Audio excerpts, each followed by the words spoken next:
Welcome to LeanVerse, where lean thinking meets modern life. I'm your host, Bernadette Hill, and I'm joined by my co-host, Tatiana Sell. We're two Lean Six Sigma black belts who spent our careers helping people and organizations simplify, improve, and thrive. Our goal at LeanVerse is to ignite the desire for transformation and provide the tools to turn intention into action. Hi, welcome to LeanVerse, the new podcast where we explore lean thinking in modern life. My name is Bernadette Hill, and I'm a Lean Six Sigma black belt and a continuous improvement professional. Hi everyone, I'm Tatiana Sell, co-host of the LeanVerse with Bernadette Hill. I'm a business operations and continuous improvement leader. And together we geek out about all things lean. Geek out on Lean Six Sigma methodology. I am joined by my co-host, Tatiana Sell. Let's dig in.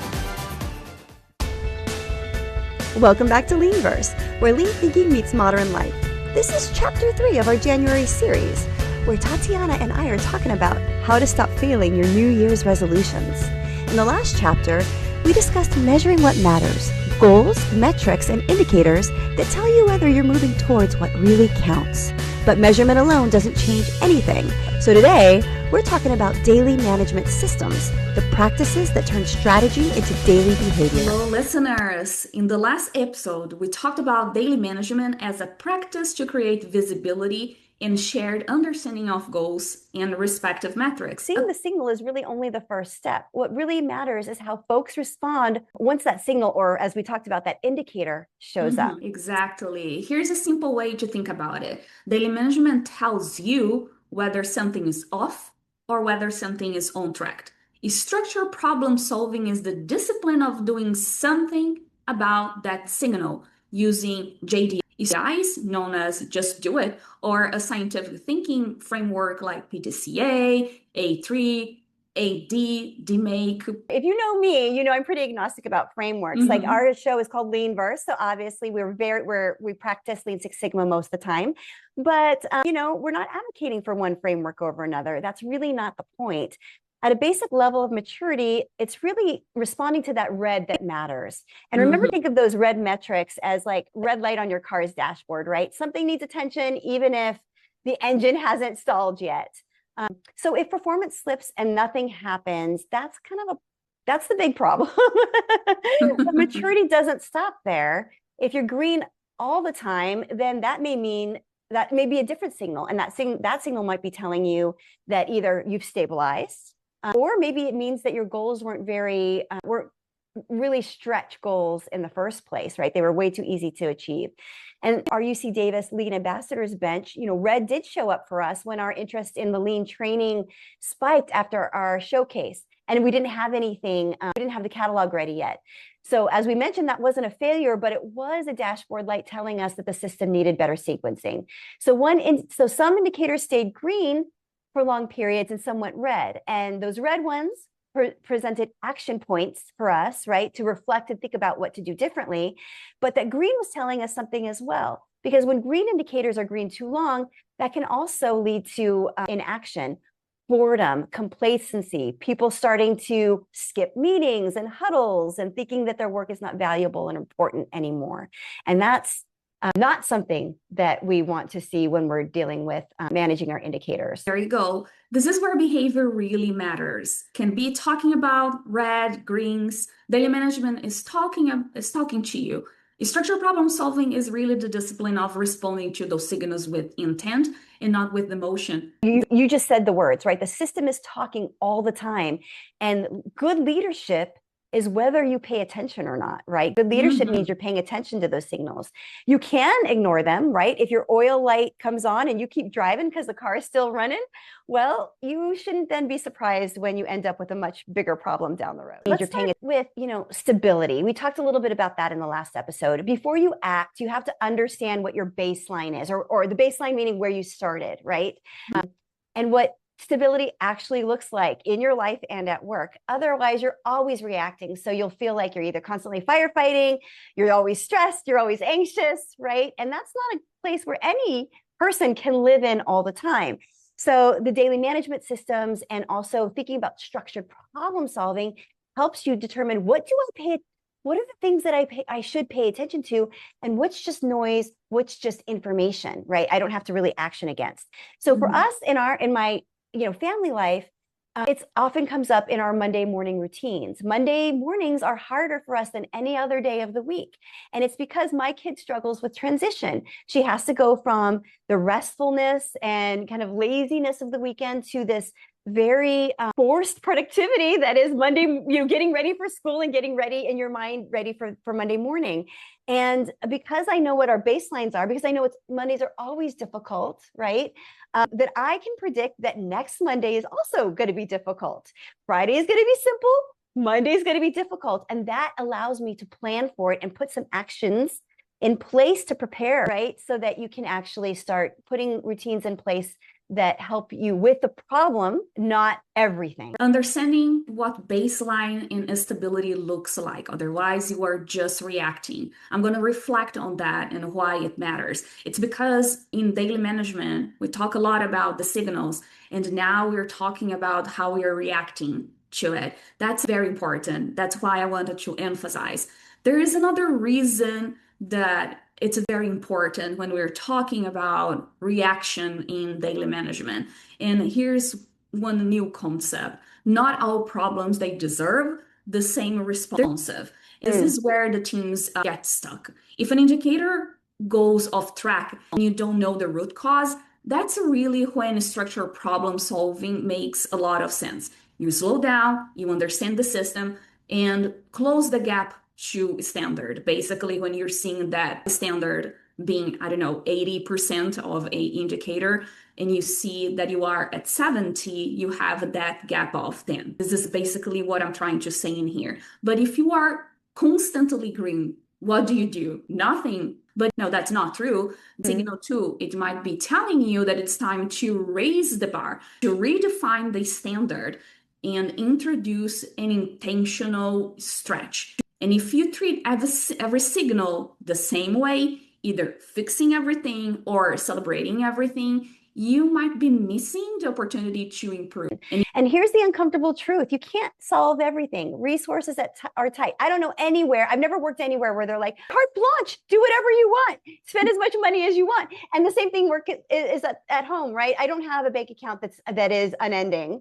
I don't have my daughter only has or my kids only have so much wherewithal to do chores, right? So we've got to get to the point.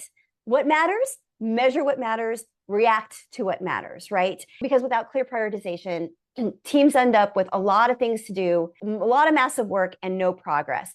Dozens of improvements that are in certain, phases, nothing done, very few finished. So people stop believing that improvement is real. It's like deciding you're going to get healthier, organize your house, save money, learn a new skill, doing all that at once. And then after a few weeks, a whole lot of the things you planned are halfway done, right? You quietly give up on a lot of things. And then the next step becomes too undefined. And so you just can't take it, right? The whole thing seems overwhelming. And so bye-bye New Year's goals, right? It's not about reacting to every signal. It's about deciding which signals deserve attention now, which ones can wait, and which ones are simply data. And this is where the human side really matters. Problems aren't enemies, Tatiana, they're feedback. Lean practitioners often talk about Taiichi Ohno and quote him because we consider him the godfather or grandfather of Lean. He likes to talk a lot about how, learning, you're learning through problems, right? Yes. You're not blaming people. You're not hiding issues, but you're going to go see, you're asking lots of questions to understand, and you're creating the conditions of psychological safety so that others feel safe about surfacing their ideas too. That happens in my family. My kids are not afraid to surface their thoughts or ideas because we create that safe space to do that. So and on the other side of that, when teams or people are afraid, the indicators are maybe telling them that something's going in the wrong direction, they stop learning from it. But if leaders can create that psychological safety by treating problems as teachers instead of threats, then people learn instead of shutting down. Let me ground this with a real example. I worked with a group of tier 2 managers. There were 3 of them, each with about 10 teams underneath them. Their daily management was absolutely solid, probably one of the best I've seen in my career as a practitioner.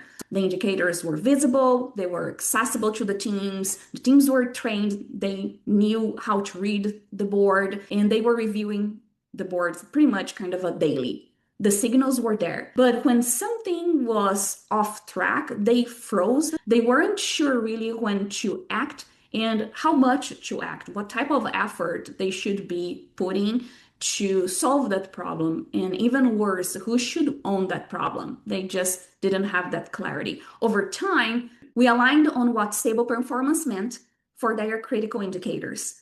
The conversation then moved to defining a clear criteria for action that came with a lot of conversation on how we would read their charts, Nelson rules, you name it, and teaching tier one on what that criteria is so they can act autonomously. They also knew when they could escalate their problems that they were not able to solve in their span of control to tier two, and when multiple teams should work together to avoid duplicating efforts. Because guess what? Remember the structure that I mentioned, right? Had those 3 tier 2 managers, and they had their own teams. And sometimes the different teams were experiencing issues in the same indicator. So do I just let them work the same type of thing, or should I put together those 2 teams and help them solve for everybody? That was something that we thought that was important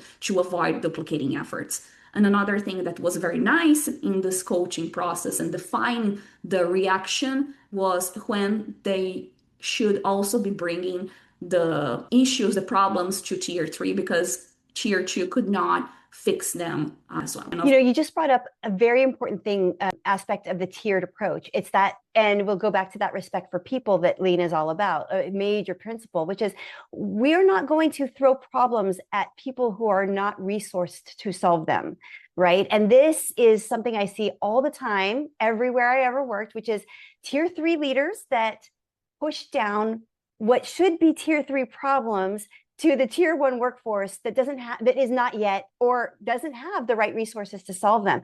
That is not respect for people. Respect for people is what you're describing, which is we are going to have the right levels and we're going to solve the problems at the right levels so that everybody knows that, so that everybody's input is valuable at the level that they're at and are solving problems at the level they're at. What does this change do for your teams? How did it affect their confidence? Yeah, that was huge actually. When we created the response plan, let's call it this way. I know the criteria to respond. I know what I can do. If I can do that, I go there and escalate in a very nice way. The Reds stopped feeling like a failure for them or stopped being super scary. They really know when to act and when not to. They reduced a lot of their work in progress that was that problem, that piling up of problems, and they finished what they started. They built a shared repository of solved problems and lessons learned. That's when Yokoten started to happen. And Yokoten, for folks that are not familiar with this, it's a Japanese word as well. It means best practice sharing. That became very real and not performative. So Bernadette, that's the story. I hope that you and our listeners find it insightful and a little bit provocative as well. If you don't know the root cause, structural problem solving, it's definitely the best bet. Red and greens are both signals. Don't forget that. And the leadership is responsible for responding to those signals intentionally, empowering their teams to do what they can in their span of control, and providing the support to the teams when they just can't fix by themselves. Excellent. So that's an excellent summary of what we've spent December or January series talking about. And so here's the reflection that I would like all of our LeanVerse audience to sit with. The next time you notice your savings are off, your evenings are feeling chaotic, a goal or resolution is slipping, ask yourself, was this a complete surprise to me, or have the signals been showing up for a while and I maybe wasn't paying attention to them? Do you treat that signal when it does happen as a threat, a checkbox, or an invitation to learn? Because success with the New Year's resolution doesn't come from willpower, as we've talked about. It comes from setting yourself up to learn early and adjust. It starts with clarity about what really matters. So that's your North Star, or what we call true north, and that's alignment. like we talked about in the Hoshin episode. When you choose a goal that actually supports the direction through negotiation tactics like catchball, as we've discussed, and then align on indicators that tell you whether or not your daily behaviors are helping or hurting you, that you can make those indicators visible. And then you have a method to check in with them regularly. So that drift, if there's going to be drift, shows up early instead of becoming overwhelming. So that when those signals appear, red or green, like we've been talking about all episode, you can respond with curiosity, right? Instead of blame. You can action instead of panicking. You adjust the plan instead of abandoning the goal, right? We don't change the North Star. We change the activity that gets us there. And that's how resolutions stop being promises that you make in January and then end by the end of January and start becoming something that is progress you can sustain all year. And finally, never forget, you don't succeed by becoming perfect because perfection doesn't exist. You succeed when you notice sooner and adjust sooner. Daily management is how strategy becomes daily behavior, not through more meetings, but through feedback, rhythm, and early signals. It helps people notice drift while problems are still small. Daily management is how you protect both the goal and the relationships that matter. Because red doesn't mean failure. Red just means something needs attention. And in our next and final chapter of this New Year's resolution series, we'll talk about what to do when that signal shows up, whether it's red, green, or something in between. Before we close, I want to invite you into something I've created intentionally. If these conversations resonate with you and you want a quieter place to think, reflect, and apply these ideas, you're welcome inside the Savage Simplicity ecosystem. It's a cognitive sanctuary, a space to slow down, to tell the truth about what's working and what's not, and practice improvement in a human way. You'll find the link in the show notes. There's no pressure, it's just an open door. Thanks for being here, and I'll see you in the final chapter. Because life is hard, why not make it simpler? I try that again. And thank you for joining us for our fail-proofing your New Year's resolutions with LeanVerse. In February, we're shifting our goals from